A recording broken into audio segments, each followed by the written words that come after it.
Il est 23h48, Daniel Riolo est là, Kevin Diaz est là également. Alors, dans les infos du jour, il y a les réactions très vives à Marseille suite à l'annonce aujourd'hui par la fédération des sanctions contre Olivier Létang et Mehdi Benatia. Je rappelle qu'on parle là du match de Coupe de France.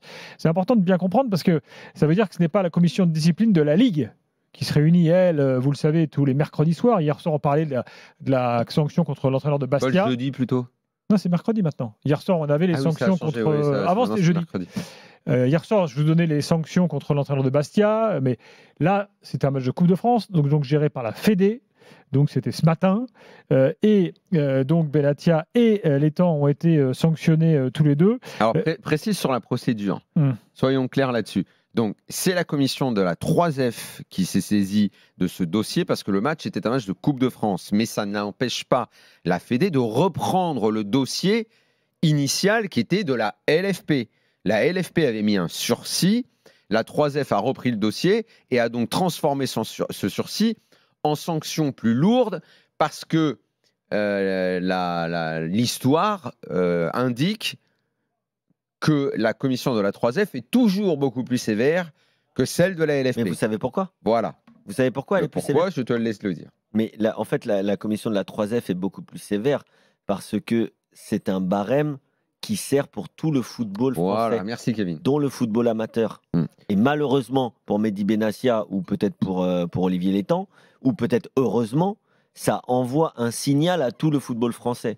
Parce que ce que souvent disent les arbitres, quand ils passent notamment sur RMC, c'est que nous, quand on discute des arbitres, de l'arbitrage, etc., bon, pas trop dans l'after, mais quand on discute dans les médias des arbitres, ça rejaillit sur le football amateur. Absolument. Mais dans le football amateur, le petit arbitre qu'on a tous pesté, il n'y a pas hors-jeu, il n'y a pas faute, il y a pénalty, machin. mais en effet, ces arbitres-là, ils arrivent tout seuls dans les stades. Ils arrivent à 3. Ils n'ont pas une armée de CRS pour les protéger à la sortie. Absolument. Et donc, le barème en Coupe de France, parce que la majorité des matchs, 90% des matchs se jouent dans des stades champêtres, dans la France entière, eh bien le barème est très sévère et il doit être très sévère. Alors, très belle explication, Kevin. Donc, on s'est complété sur ce point et c'est très important que les gens j'ai toujours pas donné la sanction pour ceux qui n'ont pas suivi. Parce que ça a donné lieu à une crise de nerfs tout l'après-midi sur les réseaux de gens qui ne connaissent pas les règlements, qui ne savent pas de quoi ils parlent. Et donc ça, c'est déjà le premier problème. Ce qui n'écartera pas la question qu'on pourra se poser de la sévérité, de savoir pourquoi un tel il prend ça et pas l'autre, machin. Donc qu'ils prennent plus, c'est normal, parce qu'il y avait le sursis, donc c'est 3 mois. Alors, Benatia a été suspendu 3 mois, plus 3 mois avec sursis pour son comportement envers les arbitres, alors qu'Olivier Létang, lui, a écopé de 1 mois. Voilà. Maintenant, effectivement, une fois que tu as dit ça et que tu comprends pourquoi les sanctions ont été prononcées, qu'il n'y a pas donc de 2 poids, 2 mesures, il n'y a pas donc de racisme, il n'y a pas donc toutes les conneries qu'on a pu dire toute la journée. Après, une fois que tu as posé ça, tu peux dire qu'effectivement, il y a quand même une appréciation qui est très curieuse sur le fait que Stinat juge que montrer avec le doigt, c'est menaçant, alors que Létang arrive et lui secoue le bras, ce que personnellement je trouve presque plus grave, parce qu'il y a un contact physique. Oui. Donc Stinat était le 4e arbitre concerné. Voilà. Voilà. Et que là, ça s'avère moins grave dans le rapport. Non, ça je ne suis pas d'accord. Je ne suis pas d'accord. Ça, c'est pas normal. Quoi d'autre à dire sur cette sanction? Alors, il y a quand même un truc, je veux quand même employer un peu le conditionnel sur l'histoire du sursis, parce qu'on n'a pas les attendus, on n'a pas l'explication écrite de la commission. C'est que ces gens-là, ce serait bien que ces gens-là communiquent quand même, parce que ça permettrait aux gens de comprendre un petit peu comment ça se passe. Et d'éviter la polémique. Après, il y a quand même une chose, c'est que malheureusement, il y en a un qui a pris un rouge. Et l'autre, il n'a pas pris de rouge. Oui, donc, mais ça, c'est pas normal non plus. Oui, mais il y a eu une appréciation de la faute, c'est pas normal. Je pense que Kevin a... En fait, on applique des barèmes. Mais bien sûr, mais tu appliques un barème. Oui. Moi, je te dis, pas plus tard que... Attends, pas plus tard qu'il y a une semaine, je regarde un match, il y a 2 mecs qui prennent un rouge, il y en a un, il n'a absolument rien fait. Mais si sur le rapport, il y a marqué la même chose, ils vont prendre la même chose. Sauf que... Parce que les gars, la parole de l'arbitre, elle est... Et je rappelle ce que je disais au début de mon intervention. Ils ne peuvent pas faire autrement. On peut les critiquer tout ce qu'on veut. Ils ne peuvent pas faire autrement parce que l'arbitre, lui, il est censé être neutre et donc ils ont des milliers de cas à gérer et ils peuvent, si on veut, être un peu différents parce que c'est 2 clubs de Ligue 1. Mais il y a un moment, la parole de l'arbitre, des fois il se trompe, mais elle doit être respectée parce que sinon, Ceci dit, on peut également comprendre le mécontentement. Je le répète, parce que dans un cas, un montre du doigt et on interprète ça comme une menace, l'autre secoue le bras et c'est pas aussi grave. Et ça, je trouve que c'est pas normal. Et si on en est arrivé à cette interprétation, là où j'entends complètement l'OM, c'est que, et ça joue pour les arbitres exactement sur le terrain par rapport à un joueur ou à un autre, il y a le contexte. Et le contexte qui est, depuis le début de la saison, on va dire, entretenu par le monde du foot, et je mets dans ce monde du foot les médias, c'est que tu en as un qui passe pour le premier de la classe et l'autre passe pour l'agité de la classe. Et ça, c'est le contexte qui crée ça. Et comme il y avait déjà eu des polémiques et qu'on a quand même entendu dans les médias des appréciations sur la personne de Benatia qui étaient, je trouve parfois un peu limite sur ce qu'on a dit. Une fois, ça va, 2 fois, 3 fois. Au bout de la 3e fois, ça crée des éléments de contexte qui fait qu'à l'arrivée, il est peut-être jugé différemment. Là, je trouve que la colère des Marseillais, là, elle est légitime. Mais pas sur le propos qui est de dire « ouais, il a été 1 mois, 3 mois », si on n'est pas au courant du sursis, des barèmes et du fait que c'est la commission de la 3F qui a pris le dossier et pas de la LFP. Donc qu'on range tous les procès en racisme et compagnie, toutes ces conneries, c'est pas le sujet. Ça, c'est de la simplification comme on en voit trop sur les réseaux. Il est bien plus intéressant d'aller comprendre pourquoi tout ça peut être fait. Et après, on peut dire, oui, l'État n'a pas à être sur la pelouse. Oui, il faut se poser la question des dirigeants qui sont sur la pelouse, trop souvent. Au final... Mais d'ailleurs, qu'ils soient suspendus, qu'est-ce que ça change? Parce que qu'est-ce qu'on en a à foutre les dirigeants soient suspendus? Ils iront en tribune et puis voilà. C'est quand même ennuyant pour l'image, c'est ennuyant parce que tu n'es pas libre de tes mouvements. Et moi, je comprends que Benatia en ait marre, qu'à chaque fois, il passe pour le méchant de l'histoire et tout. Oui, bien sûr. Alors que d'autres passent au travers, comme Maurice, comme Campos l'année dernière, comme Létang quand il secoue le bras de l'arbitre. Comme, tu vois, en fait, il n'y en a pas un, souvent, il n'y en a pas un pour rattraper l'autre, les dirigeants. De toute façon, et je peux te dire que pour le vivre depuis le début de ma carrière, la relation avec les arbitres, quand tu es un compétiteur, elle est toujours difficile. Et franchement, on ne montre pas le bon exemple. Et moi, je le sais, plein de fois, j'ai été voir un arbitre mais pour me dire, Pardon, un mec comme Luis Enrique, sur ce genre de sujet, tu ne l'entends jamais. Oui, non mais il est après, totalement clean, il n'y a jamais rien sur le sujet.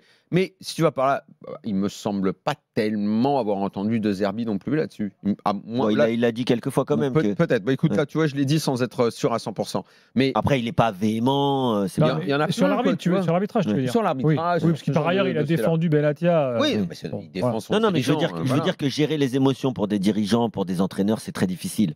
Il n'y a pas à dire. Mais j'ai entendu tout à l'heure d'ailleurs. Ah ouais, mais un dirigeant, il a le droit quand même de rentrer sur le terrain quand il y a une... Mais non, en fait. Parce que je répète une dernière fois, si demain, dans le 77, il y a un match et que le président n'est pas content, alors il rentre sur le terrain pour aller voir l'arbitre de touche et lui dire qu'il n'y avait pas hors-jeu, mais en fait, t'es mort. Donc, en fait, le football professionnel a valeur d'exemple. Ça leur plaît pas, il y a des millions en jeu, il n'y a pas des millions en jeu, ils ont valeur d'exemple. Et une question que je te pose, parce que toi, c'est très difficile d'être exemplaire. Moi, le premier, j'étais exécrable avec les arbitres, c'est très dur de se tenir. Ça ne m'étonne pas, mais franchement, question que je te pose, parce que peut-être tu le sais en tant que dirigeant, et j'espère que tu le sais.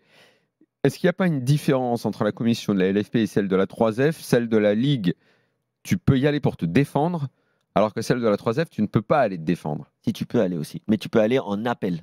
Ah, donc là... Non, mais moi, je te parle de là. Hein. L'OM fait appel. Oui, donc là, tu peux y aller, mais dans la première instance, tu n'y vas pas. Dans la première instance, je crois que tu n'y vas pas. C'est une vraie différence. Mais à la LFP, tu peux y aller dès la première?